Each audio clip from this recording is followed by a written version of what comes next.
오늘 함께 봉독할 하나님의 말씀은 마태복음 13장 36절에서 43절 말씀입니다.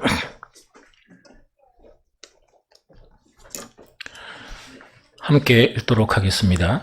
이에 예수께서 무리를 떠나사 집에 들어가시니 제자들이 나와 이르되 밭에 가라지의 비유를 우리에게 설명하여 주소서. 대답하여 이르시되 좋은 씨를 뿌리는 인자요, 밭은 세상이요, 좋은 씨는 천국의 아들들이요, 가라지는 악한 자의 아들들이요. 가라지를 뿌린 원수는 마귀요, 추수 때는 세상의 끝이요, 추수꾼은 천사들이니 그런즉 가라지를 거두어 불에 사르는 것 같이 이 세상 끝에도 그러하리라. 인자가 그 천사들을 보내리니 그들이 그 나라에서 모든 넘어지게 하는 것과 또 불법을 행하는 자들을 거두어내어 풀무불에 던져 넣으리니 거기서 울며 이를 갈게 되리라. 그때 의인들은 자기 아버지 나라에서 해와 같이 빛나리라. 귀 있는 자는 들으라. 아멘. 우리 마태복음 그 13장은 우리가 흔히들 뭐라고 이야기하는 거니까 비유장 이렇게 이야기합니다. 그래서 예수님은 그 설교를 하시면서 또한 어떤 천국 복음을 가르치시면서 이 비유로 들어서 이렇게 가르치는 경우가 많거든요.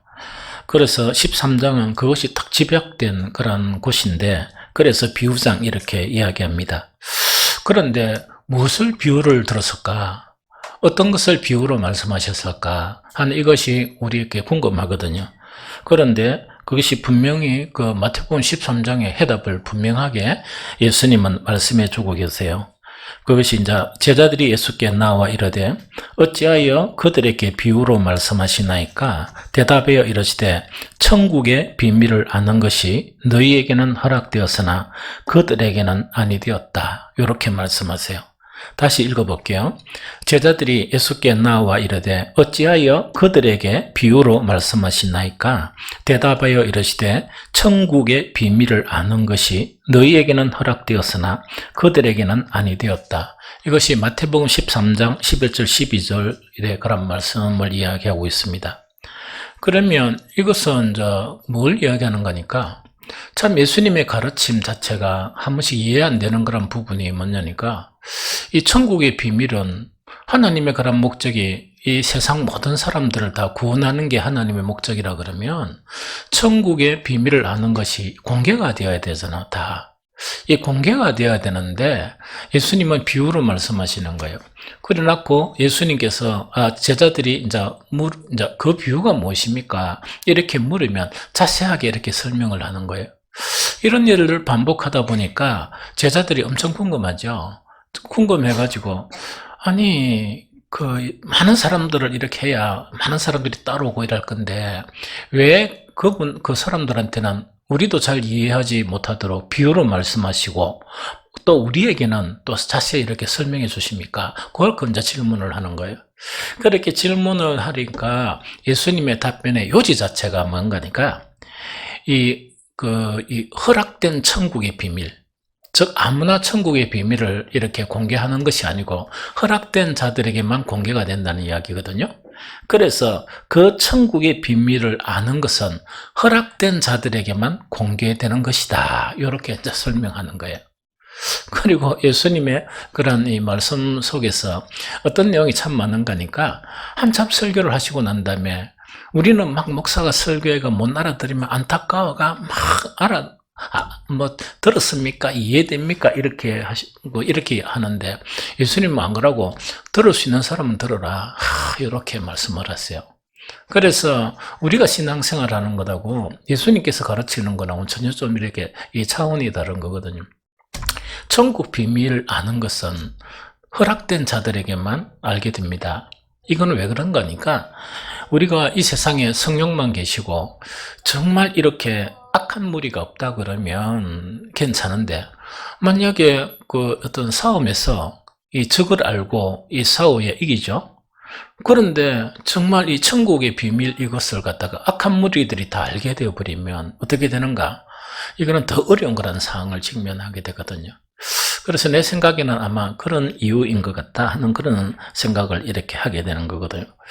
그러면은 이 마태복음 13장에서 이 천국 비밀을 아는 것이 우리가 참 믿음의 사람, 참 하나님의 사람들에게는 이제 허용된 거예요. 허용된 것인데 그 내용이 몇 가지가 있을까? 마태복음 13장만 보면 딱 4가지예요. 이 딱 4가지거든요. 그런데 딱 4가지가 어떤 4가지인가니까 마태복음 13장의 가장 중심이 뭔가니까 이 씨 뿌리는 그 비유예요. 즉 땅에 씨 뿌린다 하는 그 이야기거든요. 그럼 이건 어떤 이야기인가니까 예수님이 천국 말씀을 전하시는 그와 같고, 지금 예수님은 여기서 설교를 하시지 않지만은 목사들을 통해서 하나님의 말씀을 가지고 막 이렇게 이 씨를 뿌리는, 즉 말씀을 뿌리는 그런 상황을 이야기합니다. 그런데 이 말씀을, 천국 이 복음의 그런 말씀을 뿌리게 되면 이 목적은 뭡니까? 천국의 사람이 되는 게 목적이겠죠? 천국을 얻는 것이 목적이겠다, 그죠? 자, 그것의 비밀을 이야기하면서 대부분의 사람들 자체는 아무리 말씀을 들어도 오해된다고요? 절대로 이 열매, 즉, 이 구원을 받는 것이나 천국 사람이 되었다는 그 열매가 안 맺어진다는 이야기거든요. 그래서 안 맺어지는데 그 안 맺어지는 것이 세 종류의 사람이 있다는 이야기거든요. 그런데 한 종류의 사람만이 그 천국 복음의 씨가 뿌려지면 열매가 맺어진다는 이야기거든요. 그 사람이 어떤 사람인가? 밭에 씨를 뿌리면 자갈밭도 있고 돌밭도 있고 막 그 길가도 있는데 그런 사람에게는 안 맺어진다는 이야기거든요. 좋은 옥토와 같은 마음의 사람을 가진 사람에게만이 그 말씀이 떨어져가지고, 말씀이 떨어지는데 놀라운 현상이 벌어진다는 그 이야기거든요. 씨를 뿌리는데 그 씨가 없어지고 순이 돋고, 그 순이 돋아가지고 어떤 때는 나무가 되고 그 다음에 꽃이 피고 열매를 맺는 그런 기이한 현상처럼 말씀을 뿌리는데도 그런 결과가 나타나게 된다 하는 그 이야기입니다. 이것이 천국 비밀의 제일 첫 번째 비밀이다 하는 그거를 이야기하는 거예요. 그러면서 예수님은 뭐까지 가르쳐 주는가? 이렇게 나쁜 마음은 어떤 마음입니까? 그까지 속속들이 다 가르쳐 주세요. 마태복음 13장 읽어보시면. 그러면 참 우리는 좀 좋죠. 왜냐니까 그런 마음만 피하면 되거든요. 그런 마음만 피하고 말씀을 듣게 되면, 천국 복음을 듣게 되면 정말 하나님의 기이한 방법으로 열매가 맺어진다 하는 그거를 이야기해요. 참 신기하죠. 이 비밀을 갖다가 사람들이 이야기는 하기는 했는데 들을 수 있는 사람만 듣게 예수님은 말씀하시는 거예요. 그럼 제자들이 들어보니까 아무것도 이해가 안 되니까 다 와가지고 좀 상세하게 설명해서 뭔 말인지를 모르겠다 하니까 예수님은 상세하게 이렇게 설명하게 풀어주는 거예요. 그러면서 언급한 말씀이 천국의 그런 비밀을 아는 것은 이 세상에 다 허용된 것이 아니고 정말 그 제자들처럼 주님의 그런 이 목적 안에 있는 그런 사람들에게만 허용된 것이다 하는 것을 이야기합니다. 그래서 이것에 대한 깨달음이 있다 그러면 여러분들은 대단히 기뻐해야 될 그런 사람들이다. 왜? 하나님의 특별한 사람들이니까. 하나님의 특별한 사람들이니까. 두 번째는 어떤 것인가니까 천국 비유를 말하면서 이거는 이제 이 감추어진 보화, 정말 찾기 힘든 그런 진주, 이 비유를 들은 거예요. 그럼 이거는 뭐냐니까 우리가 이제 천국 자체는 이만큼 가치가 있는 것이다. 세상의 어느 것과 비교할 수 없는 것이다 하는 그거를 이야기하는 거예요. 그러면 이거는 뭔가니까 이 이제 비유예요. 이 천국 복음을 듣게 되죠. 천국 복음을 듣게 되는데 대부분의 사람들은 듣고 그냥 막 세상 살기가 바쁘다는 이야기거든요. 이 세상이 크게 보이고 또 이 세상이 전부로 보이고 이렇게 살아간다는 이야기거든요. 그런데 진짜로 이 천국 비밀을 깨달은 그런 사람, 천국을 소유한 사람들은 어떤 사람들인가니까 이 천국의 복음의 말씀을 딱 듣죠. 딱 들으면 눈이 번쩍 뜨여가지고 내가 이 세상을 살아오면서 한 번도 발견하지 못한 가장 값진 보물을 발견하는 것이 천국이다 하는 그 이야기입니다. 천국에 대한 깨달음이 다 형성이 되면 뭐냐니까, 이거는 뭔가니까 감춰진 보화를 발견한 것처럼, 또한 이 세상에 둘도 없는 그 진주를 발견한 것처럼 정말 천국이 그렇게 인식이 되어진다는 걸 이야기합니다. 그러면은 당연하게 어떻게 되겠습니까? 이 세상에 살면서 이 복음을, 천국 복음을 듣기 전에 귀한 거 엄청 많죠. 돈도 귀하고, 집도 귀하고, 뭐 직업도 귀하고, 뭐 온갖 귀한 거 투성이죠. 딱 투성인데, 천국 복음을 딱 듣고 나니까, 뭐 이것들도 필요하기는 필요한데, 가장 값진 그런 진주를 딱 발견하고, 가장 값진 복을 발견한 그것이 천국에 대한 인식이다 하는 그 이야기입니다. 그럼 이 사람들은 어떻게 되겠습니까? 아, 이 세상에 살면서 옛날에는 이 세상에 값진 것이 없어서 속상하고, 그것 때문에 불평하고, 그것 때문에 우울하고, 그것 때문에 뭡니까? 막 슬퍼하고 그랬거든요. 그런데 그 자체는 어느 정도만 있으면 슬퍼지지 않는 거예요. 왜 않는 거니까 이 세상 모든 것하고 바꿀 수 없는 가장 귀한 보배인 무엇을 소유했다? 천국을 가졌기 때문에 사람이 확 달라지는 거예요. 확 달라지면서 뭐냐니까 내가 사는 곳, 그곳에서도 행복감을 느끼는 거예요. 그것이 어떤 것인가 관계없이 행복감을 느끼고, 내가 음식을 나누는 그 무엇을 느낀다고요? 행복감을 막 느끼는 거예요. 그것이 느껴지면서 왜 된단 말입니까? 행복한 삶을 사는 거예요. 만약에 부부가, 사랑하는 사람들이 턱 만나가지고 무엇을 먹어도, 어디에 있어도, 어디에 또한 어디에서 함께해도, 함께 하면서 가장 귀한 것을 가진 두 사람이니까 정말 무엇을 먹어도, 이거는 여행을 하면서 그 옛날에 누가 태국 간다 이러니까 밥 못 먹을 거예요. 누가 막 이야기하더라고요. 지금 한 끼도 못 먹다 하대. 그래서 뭘 사가라 하니까 사발면인가 뭐 하고 그거를 막 사가라 해. 사모가 그 이야기 듣고 필요 없다 했는데 막 사람은 굶어 줄까 싶어가지고 하나도 안 묻어. 태국 음식이 너무 잘 맞는 거야. 너무 잘 맞아가. 이게 없어서 못 먹지. 없어서 못 먹었지. 너무 맛있는 거야. 뭐래, 고추장도 희한한 거 있다니까. 그 부피가 나가서 가져가지 말자. 그거 가면 물 거 있다. 사람 사는 세상에 물 게 없네. 순카가 낸 주는 가방 요 숨기고가 하나도 못 썼습니다. 그대로 가져왔어요. 그러면은 이게 뭔가니까 우리도 이 세상 마찬가지거든. 너무 귀하다고 생각하는 그것이 없어가지고 막 싸우고 다투고 슬퍼하고 이러는 거예요. 천국 복음을 딱 들으니까 물론 이것도 필요한 것들이에요.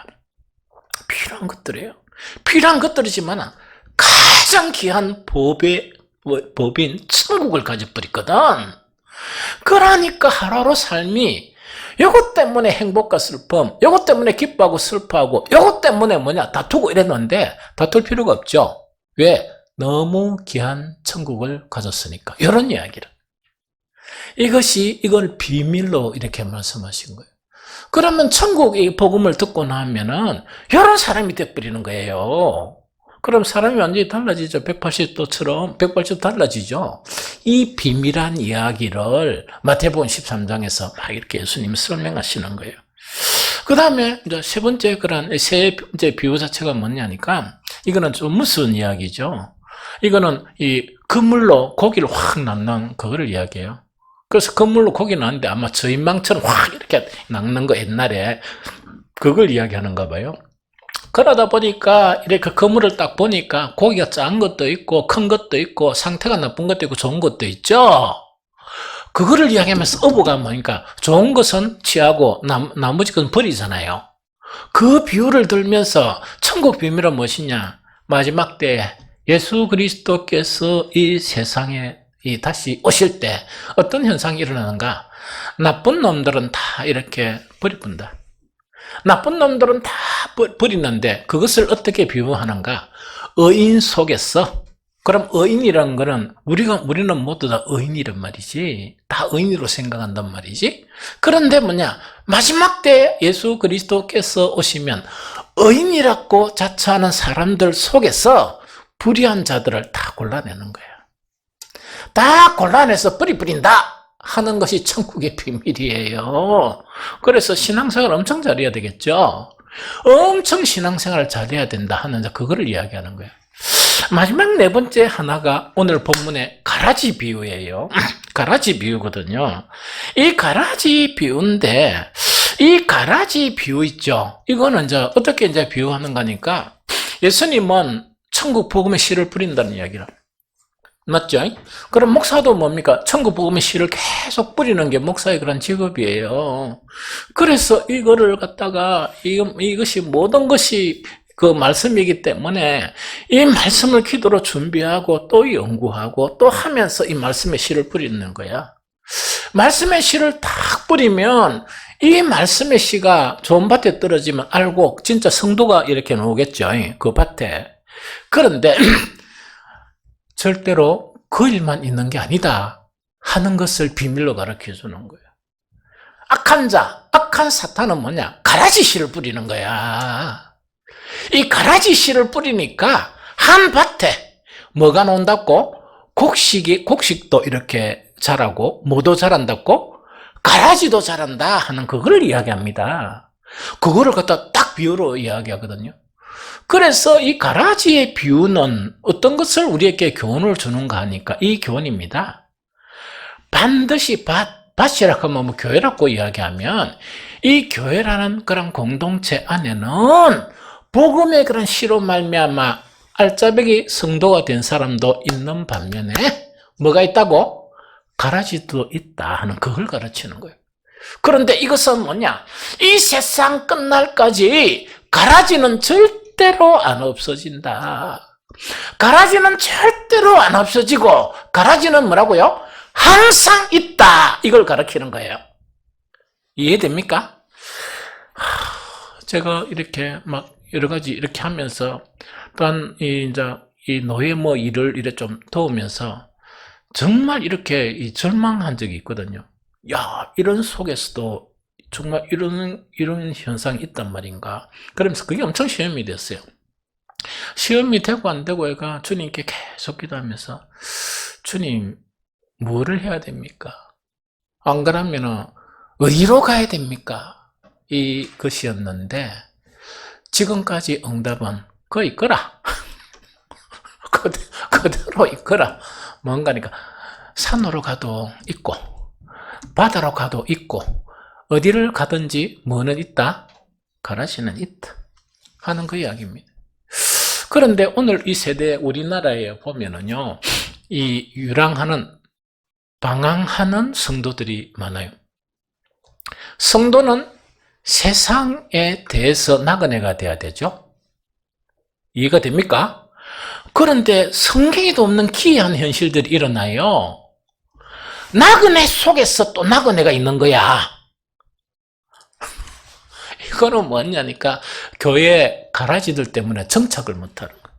물론 꼭 가라지 때문만 아니고 자기 자신의 오해나 그런 것도 있겠죠. 정착을 못해가 이렇게 저렇게 다니는 그런 사람들이 있어요. 그런데 참 대한민국이 좁아요. 좁은데 어떤 목사님이 한 3차례 이야기를 하는 거야. 어떤 사람을 이야기해. 이 사람을 이야기해서 막 이야기하는데 너무 신기한 거야. 내가 아는 사람 같은데 왜 그 사람 이야기를 자꾸 할까 하는데 그 교회가 김에 있어. 그 사람은 무슨 사람이야? 그리고 이렇게 들어보니까 그래도 묻지를 못하겠더라고. 그런데 딱 지나가면서 이름이 나왔는데 내가 아는 사람이야. 그런데 우리 교회는 엄청 오래 있었더구만. 엄청 오래 있었더구만, 통계를 보면. 그래서 보니까 김해까지 어떻게 그까지 찾아갔을까? 그러니까 대한민국 전체 교회를 다 찾아다니는가 봐. 그런데 가만히 보니까 결론적으로 기본적인 그런 신앙생활을 하는데 이 자기는 가라지를 피해서 이렇게 다니는 거야. 가라지 피해보니까 막 이어다니고 했는데 아무리 다니도 정착할 곳을 찾지 못하는 거예요. 그래서 가라지의 비유의 교훈을 깨달았다 그러면 의외대. 자질이 참 좋은 사람이야. 자질이 참 좋은 사람인데 정말 이게 이제 이 완전은 세상 안에서 나그네가 된 게 아니고 나그네들 안에서 또 나그네가 된 거예요. 이해됩니까? 그래서 하면 대한민국 어디 가든지 뭐 대한민국 밖에 가도 항상 가라지는 뭐라고? 존재한다 하는 그거를 이야기합니다. 그러면 가라지의 그런 목적을 하는 게 뭐냐? 이거는 분명히 알아야 되거든. 가라지 비유에서 그것은 뭔가니까 오늘 본문 41절 42절을 보면 분명한 목적을 이야기하고 있습니다. 인자가 그 천사들을 보내리니 그들이 그 나라에서 모든 넘어지게 하는 것과 또 불법을 행하는 자들을 거두어내어 풀무불에 던져 넣으리니 거기서 울며 이를 갈게 되리라 하는 그 이야기거든요. 가라지의 목적은 뭔가네, 불법을 행하는 거예요.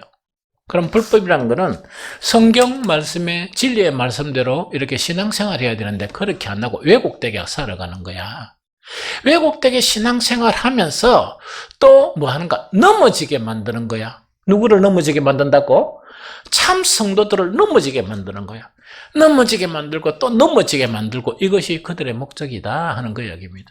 그럼 이거는 무슨 말인가 하니까 우리가 신앙생활을 하면서 항상 우리는 뭐냐 하니까 우리를 도우시는 성령만 계시는 게 아니고 참 성도들만 이렇게 우리가 교제하면서 도우는 게 아니고 우리는 뭐냐? 불법을 행하는 자들이 정말 그 불법을 행하도록 이렇게 아주 넘어지게 하는 그런 자들과 항상 함께 있다 하는 것을 인식하고 살아야 돼요. 그것을 주의하고 살아야 돼요. 그의 배경은 누구냐? 사탄이에요. 이해됩니까? 그래서 그 뒤에 교회가 예수님의 이 말씀에 그 자체가 실제로 나타나는 게 복음을 통해서 교회가 형성되다 보니까 이런 일들이 막 나타나는 거예요. 바울이 막 교회를 개척하고 딱 보니까 이 교회 안에 이런 현상들이 일어나는 거야. 그러면서 뭐냐? 사탄의 일꾼들은 뭐라고? 의의 일꾼으로 가장해서 이 사람들을 미혹하고 넘어지는 그런 일을 계속하게 되는 거예요. 그래서 이것은 뭐냐? 예수님 오실 때까지 이거는 항상 있는 것이다. 이것을 인식하고 신앙생활을 해야 되지, 그걸 인식하지 못하면 이거는 완전히 불필요한 그런 절망감, 불필요한 그런 실망감, 불필요한 그런 에너지 소비, 이걸 하게 됩니다. 그래서 오직 복음만을 가지고 복음만을 따라가면서 이 주님만을 따라가는 그런 길을 걸어가야 우리는 예수님이 오실 때 승리하는, 예수님으로부터 인정받는 그런 믿음의 길을 걸어갈 수 있다 하는 그거를 이야기합니다. 그러면은 오늘 이제 말씀 자체는 그 요지가 요거는 이제 서론이라 그러면 이런 세대 속에서 세상도 악하죠. 그러면은 이렇게 믿는다 하는 사람들 속에서 살아가다 보니까 이 가라지들이 엄청 많을 거 아닙니까? 계속 미워하고 불법을 행하고 이러다 보니까 그 미혹돼 버린단 말이야. 미혹돼 버리가 그걸 갖다가 깨닫지 못하는 사람들은 미혹된 이론을 가지고 또 다른 사람들에게 막 이렇게 이야기하겠지. 이런 세도 속에서 우리는 넘어지지 않고 자빠지지 않고 어떻게 우리의 신앙의 길을 갈 수 있느냐 하는 그 해답을 우리가 찾아야 될 거 아닙니까? 그래서 지난주부터 우리는 산산수훈을 이렇게 같이 살펴보는 거예요. 산산수훈을 통해서 우리는 정말 이런 악한 세대 속에서 가지가 항상 이렇게 공존하는 이 세대 속에서 우리는 우리의 믿음을 끝까지 어떻게 지킬 것인가 하는 그거의 해답을 오늘 찾아보고, 오늘 다 못 찾아요. 오늘 다 못 찾고 또 다음 주에 또 찾고 더 다음 주에 또 못 찾으면 또 그 다음 주에 또 찾고 이래가지고 찾아보는 시간을 가졌으면 좋겠다 하는 생각이 듭니다. 그럼 다시금 지난 시간하고 조금 이래 복습하는 하면서 뭐냐? 제일 첫 번째로 사람이 되어가야 한다. 예수님이 가르친 거는 사람이 되어가야 된다 이야기입니다. 새가 빠지 일만 하고 새가 빠지 주여 쌓고 일 안 하면 큰일 납니다. 교회에서 일해야 됩니다. 교회에서 일 안 하면 목사 혼자서 어쩝니까? 여러분들이 있어서 동력하지 맞죠? 예배를 도우는 일이나 여러 가지 일을 해야 되지. 우리 건사님들이 밥 안 해주면 전심 먹습니까? 못 먹잖아. 일을 해야 됩니다. 내가 하는 얘기는 그것만 하지 말고 이야기입니다. 그것만 하지 말고 이 프로젝트가 있어야 뭔가 되지. 찬양이 있어야 예배가 되죠. 이게 좀 이해됩니까? 그거를 이제 하는데 그것을 하면서 뭐가 돼야 된다고? 사람이 함께 되어가야 한다 하는 거 이야기입니다. 그 사람이 함께 되어가야 한다는 그 자체가 지난주에 뭡니까? 우리가 팔복이라는 그 자체죠. 많은 사람들이 팔복이라는 것은 뭐냐? 복에 대한 관점을 가져요. 그런데 진짜 진실된 사람은 뭐냐니까 복은 자동적으로 들어오는 거야. 뭐가 되어야? 사람이 되어야. 그런 사람이 되어야 복이 들어오는 거야. 그런데 신기하게 뭐냐니까 가라지들은 뭐냐? 복만 이야기해요. 복만 이야기하고 복잡한 사람에 대해서는 조금 주도면서 실데없는 이론들을 내세우는 거야. 그러다 보니까 복도 못 받고 더욱더 딜레마에 빠지게 되는 그런 현상이 나타난다는 그걸 이야기합니다. 그래서 이 사람이라는 것은 뭐냐?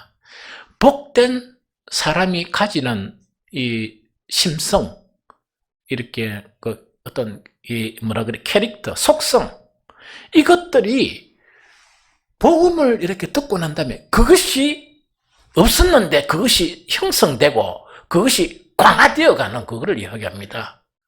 이래 되면은 뭐냐? 절대로 흔들리지 않아요. 가라지가 수없이 있어도 흔들리지 않고, 왜? 이것을 향해서 계속 나아가기 때문에 흔들림이 없게 된다는 그 이야기입니다. 그러면서 지난주에 뭔가니까 8가지의 그런 속성 중에서 첫 문 있죠. 천은 문을 탁 여는 것이 뭐라고요? 심령의 가난함을 발견하는 것. 심령의 가난함을 발견하는데 이거는 뭔 이야기인가? 쉽게 이야기하면 이 이야기입니다. 내가 이 복음을 듣기 전에는 이 세상을 살아가면서 끊임없는 가난함을 이렇게 느끼는 거예요. 뭐냐니까 나는 왜 남들보다 얼굴이 이렇게 예쁘지 않을까? 나는 왜 남들보다 눈이 크지 않을까? 뭐 이런 거 있죠. 나는 왜 다른 사람들보다 무엇을 가지지 않았을까? 왜 다른 사람보다 이런 재능이 없을까? 이런 지식적인 면에서 이렇게 없을까 하는 그런 숱한, 그 다음에 더 나아가서 나는 왜 돈이 많이 없을까? 이런 게 막 숱한 그것에 대한 가난함 때문에 불행해지는 거야. 그게 불행해지는 거야. 가만히 살펴보면 내가 불행하다고 생각하는 그 자체가 지금 현재까지 내가 사는데 한 번도 그것이 문제가 된 적이 없어. 그런데 이 세상에 그런 쓸데없는 가난한 게 사탄이 우리 속에서 바꿔붙단 말이야, 생각을. 바꾸다 보니까 쓸데없이 진짜 가난함은 따로 있는데 쓸데없는 가난함 있죠. 그것 가지고 싸우고 다투고 슬퍼하고 막 이렇게 난리를 지어버리는 거야. 심지어 그것 때문에 뭔가 이렇게 막 울고 그것 때문에 막 모든 노력을 하고 이러는 거예요. 그래가지고 신앙생활 하면 내가 그 모양이잖아. 그런 모양을 가지고 뭐 기도해도 그 모양이고 교회 봉사도 그 모양이고, 봉사할 때는 좀 기뻤는데 집에 가니까 또 그것이 막 보이고 막 이런단 말이야. 그렇죠? 그런데 복음을 통해서 진짜 내한테 길핍이 뭐냐? 내가 무엇에 가난한 사람인가? 그게 확 발견이 되는 거야. 그거는 보물과 같아. 값진 진주를 발견하는 것과 같아요. 이게 뭔가니까 나는 정말 내 안에 정말 영적으로 내가 얼마나 초라하고 영적으로 내가 얼마나 가난하고 영적으로 볼품없는 사람이다 하는 것이 확 발견이 되는 거예요. 이게 천문이야. 그러다 보니까 내가 이때까지 결핍을 느끼고 가난함을 느끼고 하는 그거하고 내가 복음을 통해서 느낀 이 가난함 있죠. 나는 영적으로 얼마나 볼품없는 인간인가. 나는 그게 확 발견이 되었던 거야. 그러다 보니까 수준이 낮고 거짓된 느꼈던 가난함 자체가 싹 사라져 버리는 거예요. 사라져 버리면서 정말 이 가난함 자체가 내 사람을 바꿔버리는 거예요. 이런 현상, 이런 속성이 복음을 통해서 나타나는 것이다 하는 그걸 이야기하거든요. 이게 다 발견이 되니까 당연하게 뭡니까? 이 세상이 슬퍼지고 사람들이 슬퍼지고 분노를 느끼고 하는 그 속에서 그게 억수로 없어지면서 뭐냐니까? 내 자신이 너무나 슬픈 거예요. 내 자신이 너무나 애통하고 내 자신이 정말 슬픈 자인 거라. 거기 애통하는 자야. 거기 애통하는 자거든요. 내가 얼마나 정말 불쌍한 자인가 영적으로 그 자체가 느끼니까 사람이 완전히 달라지죠. 사람이 완전히 달라지죠. 그런데 너무 신기한 건 뭐냐? 신앙의 연륜이 쌓이죠. 신앙의 연륜이 쌓이고 평신도에서 서리집사, 뭐 이렇게 이 권사, 안수집사, 장롱 이렇게 되면서 이것 자체가 더욱더 강하게 나를 사로잡아가는 거예요. 이해됩니까? 그러다 보니까 옛날에는 뭔가니까 다른 사람들을 보잖아. 다른 사람들을 탁 보면서 판단하고 비판하고 이랬단 말이지. 정작 내가 초라한 사람인데 다른 사람을 비판하는 게 입에서 나옵니까? 나옵니까? 안 나오죠. 안 나오고 다른 사람이 내한테 옛날에는 조금만 이렇게 탁 이래 하면 뭐시기? 이래가지고 뭡니까? 데려오면은 뭐로 갚아야 돼? 말로 갚아야 속이 시원하단 말이야. 무슨 말 알겠죠? 남편이 딱 내가 이렇게 수고하는데 한마디 딱 하셨단 말이야. 그러면 그것이 속이 시원하려고 하면 어떻게 해야 되겠어? 말로 갚아줘야 돼. 불쌍하고 밖에서 새가빠지 일하는 남편을 말로 갚아주었단 말이야. 그게 악한 사람이지 선한 사람이라? 그런데 내가 얼마나 비참한 사람인가, 내 자신이 얼마나 슬픈 사람인가 발견되니까 그것 자체가 수용이 되는 거야. 그것 자체가 수용이 되는 이 마음이 온유한 마음이야. 온유하면요, 막 온유해지겠다, 온유해지겠다 이래가지고 온유해지는 경우는 별로 없습니다. 어떻게 온유해지는가? 내 자신이 어떤 사람인가 복음을 통해서 아는 그것을 통해서 온유가 뒤따라옵니다. 온유의 다른 말은 겸손이거든. 겸손함이 뒤따라와요. 내가 낮아져야 됐다, 낮아져야 됐다 하면 더 높아져 버려. 그런데 이런 과정을 통해서 온유와 그런 뭡니까? 것이 생겨나간 걸 이야기한다는 이야기죠.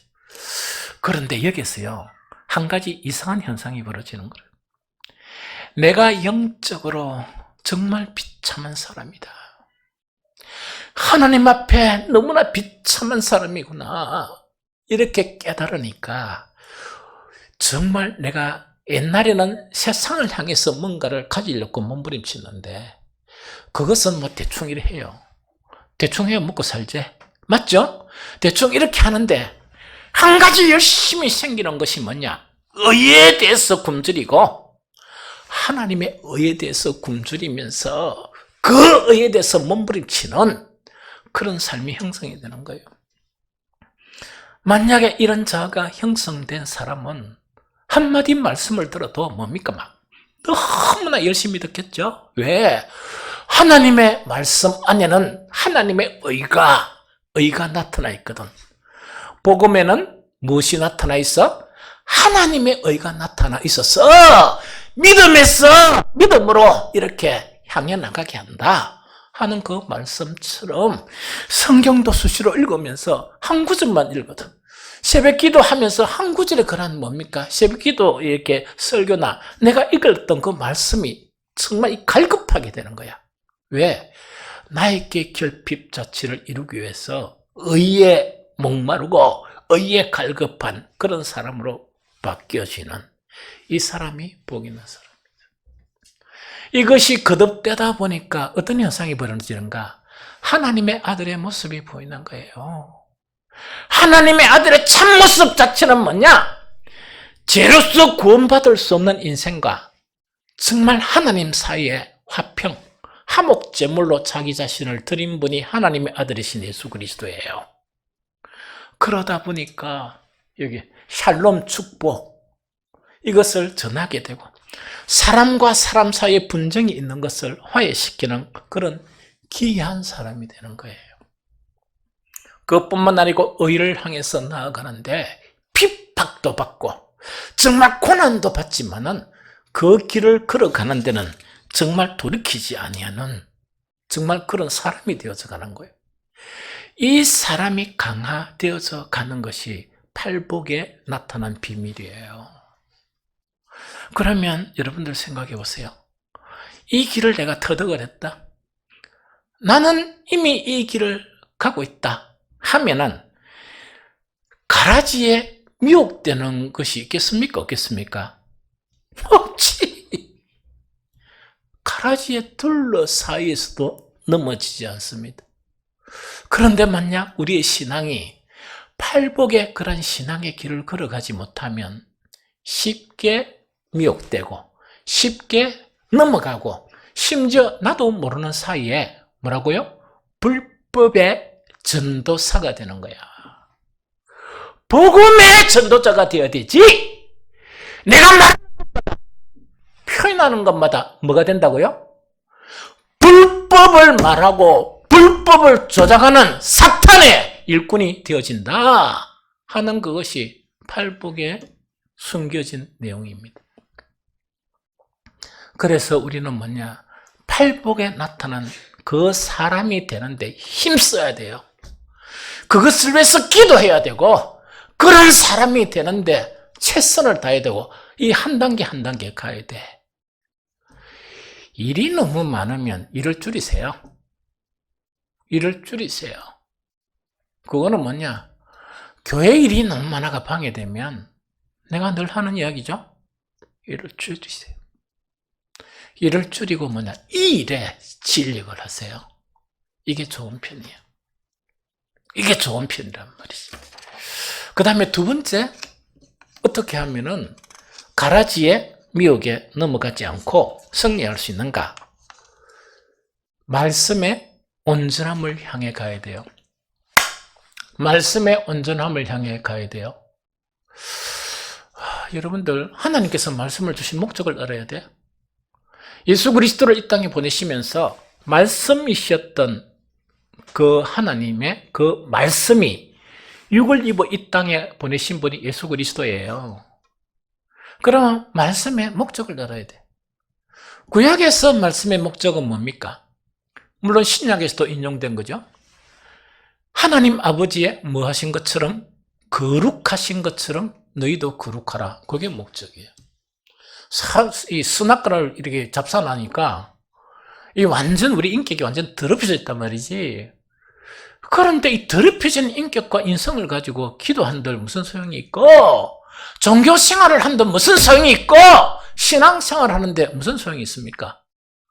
말씀을 통해서 완전한 거룩에 나아가는 거예요. 예수님은 이것을 어떻게 말씀하시는가? 어떻게 말씀하세요? 하늘에 계신 너희 아버지의 완전하신 것처럼 너희도 완전하라 하는 거예요, 여기라. 이해가 됩니까? 그러면 말씀의 완전으로 나아가야 된다 하는 걸 이야기합니다. 마태복음 5장 17절에 보면 내가 율법이나 선지자를 폐하러 온 줄로 생각하지 말라. 폐하러 온 것이 아니요 완전하게 하려 함이라 하는 그 이야기거든요. 이게 무슨 말씀이냐? 자, 봅니다. 유대인들의 잘못은 엄청 많아. 그 중에 하나가 뭐냐? 하나님은 모세를 통해서 율법을 주셨어. 율법의 목적이 뭐겠습니까? 하나님의 거룩하신 것처럼 거룩하게 되는 것이죠. 맞습니까? 그런데 이놈의 유대인들이 뭐 했는가 하니까 자기 속에 있는 탐욕, 이게 너무 귀하게 여겨서가 보니까 그것이 너무 탐욕이 생기다 보니까 말씀을 이렇게 수준을 낮추고 한 거야. 그게 율법이라. 그러다 보니까 이 말씀을 통해서 그 말씀대로 하면 하늘에 계신 우리 아버지의 거룩하신 것처럼 거룩한 성도가 되고 거룩한 선민이 되는데 그걸 스스로 방해를 해봤다 하는 그 이야기입니다. 그러면서 끊임없이 이 질 낮은 그 말씀을 전하기를 시작했던 거야. 새가빠지 연구회가 질 낮은 말씀을 만들었던 거예요. 그러니까 예수님께서 뭐라 하시는 거니까 이 산산수훈에서 그걸 탁 이렇게 깨버렸습니다. 그래서 제자들에게 뭐라고 이야기하는가? 너희의 의 자체는 누구보다 더 낫지 아니하면, 서기관과 바리새인보다 더 낫지 아니하면 하늘나라에 가지 못한다. 그러면 그 사람들의 교훈에 머물러 있으면 너는 끝이라는 이야기를. 이해됩니까? 그러면서 실제 사람들이 만드는 그 이상한 율법이 있죠. 질라졌고 천박한 저거들이 사용하는 그 교훈을 가지고 원래 하나님이 주셨던 말씀은 완전한 말씀이다. 그걸 가르치는 거예요. 6번째 계명을 이렇게 이야기합니다. 6번째 계명은 뭐냐? 살인하지 말라는 거죠.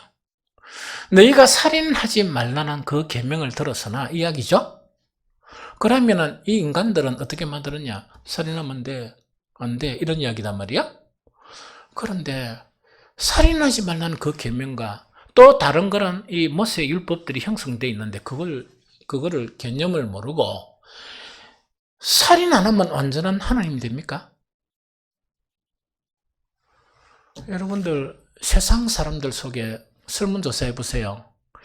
살인한 경험이 있느냐 하면 몇 프로겠어요? 0. 몇 프로도 안 될 거야. 하나님의 부름을 받고 말씀을 듣는 사람들이 살인 안 했다고 거룩하다고 이렇게 이야기하는 인간들이 있겠습니까? 가라지는 그래 가르쳐. 가라지는 이해가 되죠? 그러니까 뭔가 살인 안 한 걸 의미로 생각해. 예수님은 원목적을 이야기하면서 살인하지 말라 하는 그 이야기 들었나? 실제 의미 자체는 어떤 수준을 이야기하는 거니까 무슨 수준이라? 형제를 뭐 하는 거? 형제에게 노하는 자는 하늘나라에 들어가지 못한다는 그 이야기입니다. 그러면은 모세를 통해서 들은 율법을 격화시키면 살인만 안 하면 되겠죠. 실제적인 의미를 알고 되면 그 말씀의 완전함으로 나아가겠죠. 그것 요새 사회적인 이론도 뭔가니까 뭐라 하더라? 무슨 살인? 말로 사람 죽이는 걸 뭐라 해요? 세상 사람들도 그렇게 하는데, 그렇게 한 살인 안 하고 뭔가니까 주변에 있는 사람 말로 갖다가 엉망 죽이는 거야. 이 무슨 말 알겠죠? 그 속에 분노하고 욕하고 하는 그런 것도 스스럼없이 이렇게 하는 거야. 지 주제를 알면 뭡니까? 지가 얼마나 하나님 앞에 영적으로 정말 가난한 자임을 안다 그러면, 지가 얼마나 슬픈 존재인가를 안다면 말로 사람을 죽일 수 있겠습니까? 못 죽이잖아. 그 이야기를 주님은 말씀하시는 거예요. 그래서 살인하지 말라는 그 계명의 목표가 뭔가니까 정말 형제께 노하는 것도 말로 살인하는 것도 살인하는 것이다 하는 그것을 이리천히 가르치시는 거예요. 이해됩니까? 그래서 이것이 완전을 향해서 율법을 완전케 하신 예수님의 복음의 내용이에요. 그 다음에 두 번째 하나 이야기할게요. 7계명, 7번째 계명 있죠? 7번째 계명은 간음이에요. 그렇죠? 그래서 이 아들은 어떻게 했나? 유대인들은 정멋대로 부숴. 그러고 난 다음에 작은 멋대로 했단 말이야. 그런데 예수님께서 뭐라 가르치느냐? 간음하지 말라는 너희가 들었나? 실질적인 목표는 뭐냐? 음욕을 품은 자마다 간음한 자니 이야기죠. 심령도 깨끗한 그런 심령으로 나아가야 된다. 이것이 이 7계명의 원 내용이다 하는 그 자체를 설명해 주는 거예요. 완전을 향해 나간다는 거 알겠죠? 마지막 하나가 이게 참 힘들죠. 사랑에 대한 교훈이에요. 너희 율법 중에서 내 이웃을 사랑하고 이런 거 있어. 그러면서 이 율법이 뭐냐? 성경에도 없는 거, 네 원수를 미워하고 이런 것이 그 당시에 이놈들이 가르친 거야. 가르친 거예요. 그러면 내 이웃을 사랑하고 하는 거라는 개념을 확장시켜주면서 그것이 어떤 사랑인 줄 아느냐. 이것을 향해서 나아가는 것을 이야기하거든요. 이게 안 되면 어떻게 됩니까? 절대로 안 되죠. 이해됩니까? 그러면 우리는 뭐냐니까 그 말씀을 향해서 한 걸음 이렇게 나아가야 돼요. 나아가다 보면 어떤 부분이 있는 거니까 온 세상이 가라지로 덮여 있죠. 그 속에서도 우리는 오염되지 않습니다. 온 세상이 주님을 등지고 걸어가도 나는 주님을 향해서 나아가는 신앙이 될 수 있어요. 이런 신앙이 되시기를 예수 그리스도 이름으로 축복합니다. 세 번째는 좀 쉬운 거예요. 이게 뭐냐니까 외식적인 경건에서 벗어나야 된다 이야기라.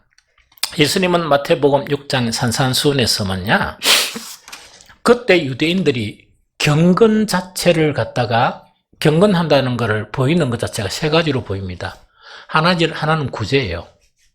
하나는 뭔가니까 기도입니다. 하나는 뭐냐, 금식이거든요. 금식인데 예수님이 비판하신 것은 구제와 기도와 금식 자체를 비판한 것 아니에요. 그 절대로 오해하면 안 됩니다. 구제는 너무 중요해요.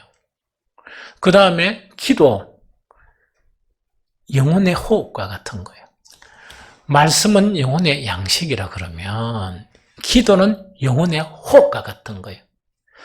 때때로는 뭐냐, 우리는 우리 자신을 쳤어 복종시키기 위해서 금식도 필요해요. 이거는 대단히 중요하고 대단히 중요하다 하는 그거를 이야기하거든요. 그런데 유대인들은 뭐냐니까 자기 속에 계속 가난함이 발견하지 못하고 자기 속에서 을을 향해서 나아가는 그런 길이 없다 보니까 진짜 실상을 보면 어렵습니까? 안 어렵습니까? 안 어렵죠? 안 경건하죠? 이것을 보이기 위해서 위선적인 기도와 위선적인 구제와 위선적인 금식을 하는 거예요. 이해됩니까?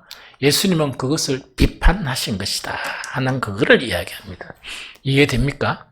그래서 예수님은 정말 그 중에서 기도에 대한 부분을 가르치는데 이거는 구약시대에 율법시대에도 정말 주님 안에서 그렇게 기도하고 나아가는 사람들이 있었어요.